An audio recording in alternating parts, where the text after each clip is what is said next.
അസ്സലാമലൈക്കും.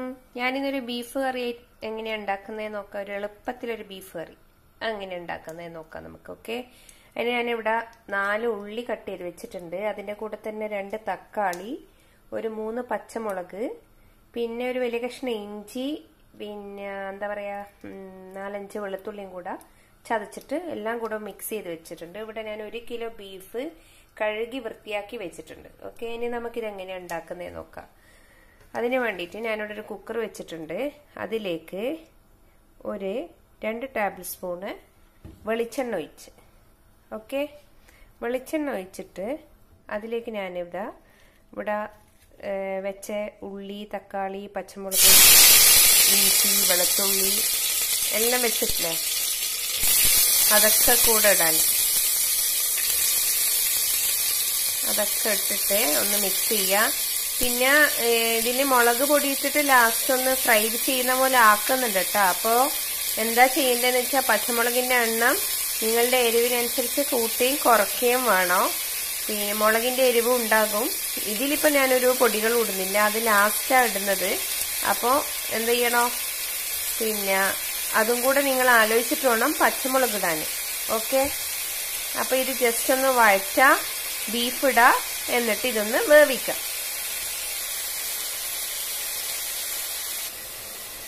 ഇതിന്റെ കൂടെ നമുക്കൊരു ടീസ്പൂൺ ഉപ്പും കൂടെ ഇട്ട് കൊടുക്കാം. ഉപ്പ് ഇട്ടാൽ പെട്ടെന്ന് ഉള്ളിയും തക്കാളിയൊക്കെ നല്ലോണം പെട്ടെന്ന് വഴഞ്ഞു കിട്ടും.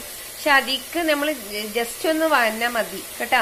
ബീഫാകുമ്പോൾ നമ്മൾ ഒരുപാട് വിസിലിടുന്നുണ്ടല്ലോ, അപ്പൊ തന്നെ ഇത് പിന്നെ നല്ലോണം ഉള്ളിയൊക്കെ നല്ല അടിഞ്ഞിട്ട് ആവും. പിന്നെ അതുപോലെ തന്നെ ഇതുപോലെ തന്നെ നമുക്ക് ചിക്കൻ വെച്ചിട്ടാക്കാം. പക്ഷെ ചിക്കൻ വെച്ചാക്കുമ്പോൾ നിങ്ങൾ നല്ലോണം ഉള്ളി നന്നായിട്ട് വഴറ്റണം. ഓക്കെ, ഇപ്പൊ ഇത് ഞാൻ ബീഫായതുകൊണ്ട് അങ്ങനെ വഴറ്റുന്നില്ല.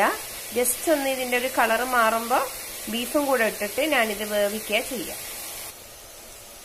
അങ്ങനെ ഇതാ നമ്മളെ ഉള്ളിയെല്ലാം നല്ല ഇതായിട്ടുണ്ട്, നല്ല കളറൊക്കെ മാറി വന്ന് ഇതിലേക്ക് നമ്മൾ കഴുകി വെച്ച ബീഫ് ഇട്ട് മിക്സ് ചെയ്തിട്ട് വേവിച്ചെടുക്കുക.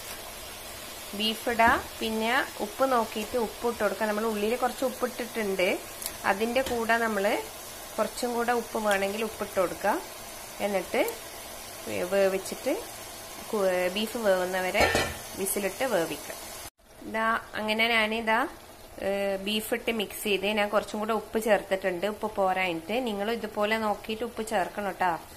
അങ്ങനെ ഇത് ഞാൻ ഒരു വെള്ളം പോലും ഒഴിച്ചിട്ടില്ല. വെള്ളം ഒഴിക്കേണ്ട ആവശ്യമില്ല. നമ്മൾ ഈ ഉള്ളിൻ്റെതും ബീഫിൽ നിന്നൊക്കെ വെള്ളം എന്തായാലും ഇറങ്ങി വരും. അപ്പൊ നമ്മളിത് അടച്ച് വെച്ച് എത്രയാ വിസിലിടാ, ബീഫിന്റെ ഓരോ വേവ് പോലെ, ചിലപ്പോൾ നല്ല പെട്ടെന്ന് വേവുന്ന ബീഫായിരിക്കും കിട്ടുക, ചിലപ്പം കൂടുതൽ വേവുള്ള ബീഫായിരിക്കും. അത് നിങ്ങളുടെ ഇതുപോലെ പിന്നെ എന്ത് ചെയ്യുക, എത്ര വിസിലാന്ന് വെച്ചാൽ ഇട്ടിട്ട് അത് വേവിച്ചെടുക്കാം. ഓക്കെ, അങ്ങനെ ഇതാ ഞാൻ എൻ്റെ ബീഫൊക്കെ നന്നായി വെന്ത് കഴിഞ്ഞു. ഞാനിതാ ഇപ്പൊ കുക്കർ ഓപ്പൺ ആക്കി. ഇതാ കണ്ട ഉള്ളിയൊക്കെ നല്ല അടിഞ്ഞ് വന്നിട്ടുണ്ട്, നല്ല ഒരു ഉള്ളിയും കാണുന്ന പോലും ഇല്ല. ഓക്കെ, ഇനി നമുക്കിതിന് വേണ്ടിയിട്ട് ഇതൊന്ന് ജസ്റ്റ് ഒന്ന് ഫ്രൈ പോലെ ചെയ്യണം. അപ്പോൾ ഇതിനു വേണ്ടി നമുക്കൊരു പാൻ അടുപ്പത്ത് വെച്ച് അതിലേക്ക് കുറച്ച് വെളിച്ചെണ്ണ ഒഴിക്കുക നോക്കാം. അങ്ങനെ ഞാനിതാ ഒരു പാൻ വെച്ച് അതിലേക്ക് കുറച്ച് ഒരു ടേബിൾ സ്പൂണ് വെളിച്ചെണ്ണ ഒഴിക്കുക.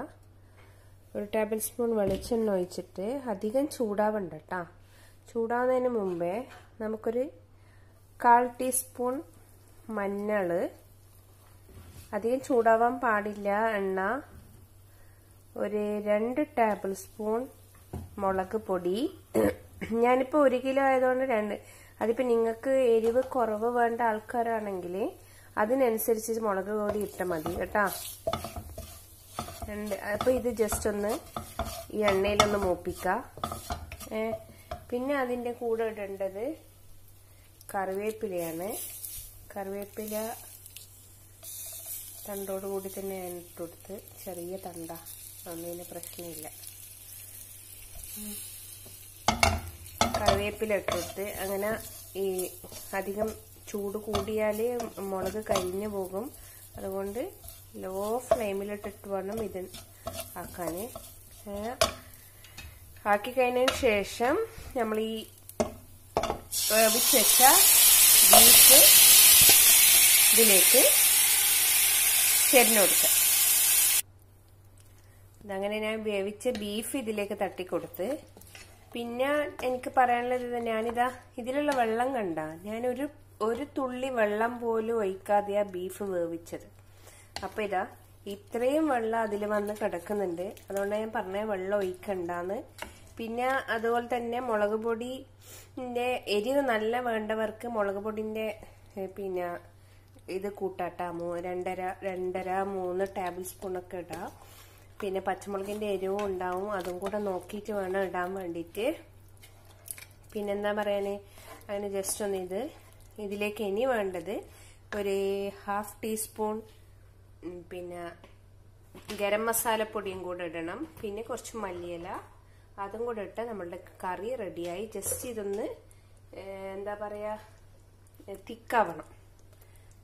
ഞാനൊരു 1/2 ടീസ്പൂൺ ഗരം മസാലപ്പൊടി ഇട്ട്, 1 ടീസ്പൂൺ ഗരം മസാലപ്പൊടി ഇട്ടു. പിന്നെ ഇടുന്നത് പിന്നെ കുറച്ച്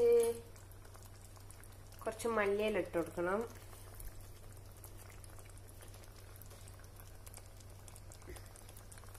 അതും കൂടെ ഇട്ട് ഇനിയിപ്പം നമുക്ക് തീന്റെ ഫ്ലെയിം കൂട്ടാം. എന്നിട്ട് എല്ലാം മിക്സ് ചെയ്തിട്ട് ഇതാക്കാം. ഈ വീഡിയോയിൽ കാണുന്ന കളറല്ല കേട്ടാ ഉള്ളത്, ശരിക്കും എന്റെ കാശ്മീരി ചില്ലി പൗഡറാണ്. അപ്പോൾ നിങ്ങൾക്ക് അത് നോക്കുമ്പം കാശ്മീരി ആകുമ്പം എരിവ് കുറവാ ഉണ്ടാവുക. അപ്പോൾ നിങ്ങള് ഏതാ മുളക് പൊടിന്റെ എരിവ് വേണ്ടവര് അതിനനുസരിച്ചിട്ട് മുളക് പൊടി ഇടണം, കാശ്മീരി ആണെങ്കിലും മറ്റേതാണെങ്കിലും. എന്നിട്ട് ഇത് ജസ്റ്റ് ഒന്ന് ഈ സമയത്ത് നമ്മൾ ഉപ്പും കാര്യങ്ങളും എല്ലാം നോക്കാം. എന്നിട്ട് ജസ്റ്റ് ഒന്ന് ഇതൊന്ന് ഡ്രൈ ആവണ്ട, ഒരു എന്താ പറയാ ഒരു കുഴഞ്ഞ ടൈപ്പുള്ള പോലെ. അത് നിങ്ങളെ ഇഷ്ടം. നിങ്ങൾക്ക് ഇപ്പൊ ഈ പരുവത്തിലാ വേണ്ടതെങ്കിൽ ഇങ്ങനെ തന്നെ കൂട്ടാം. അധികം ലൂസൊന്നല്ല ഇത്. നമ്മൾ ആ ബീഫ് വേവിച്ച വെള്ളം മാത്രമേ ഉള്ളൂ. ഓക്കെ, അപ്പൊ ഈ പരുവത്തിൽ വേണമെങ്കിൽ നിങ്ങൾക്ക് ഈ സമയത്ത് മാറ്റാ, സെർവ് ചെയ്യാ. പിന്നെ ഇതിലും കൂടെ കുറച്ചും കൂടെ ഡ്രൈ ആവണമെങ്കിൽ കുറച്ചും കൂടെ അടുപ്പിൽ വെച്ചിട്ട് പിന്നെ എന്താ പറയാ കുറച്ചും കൂടെ അടുപ്പിൽ വെച്ചിട്ട് എന്താ ചെയ്യാ, കുറച്ചും കൂടെ തിക്കാവുന്നവര് കാത്തുനിന്നാ മതി. അപ്പം നല്ല തിക്കായിട്ടുള്ള കറി കിട്ടും. ഇതും തിക്ക് തന്നെയാണ്. ഇതാ നിങ്ങൾക്ക് കണ്ടാ മനസ്സിലാവും.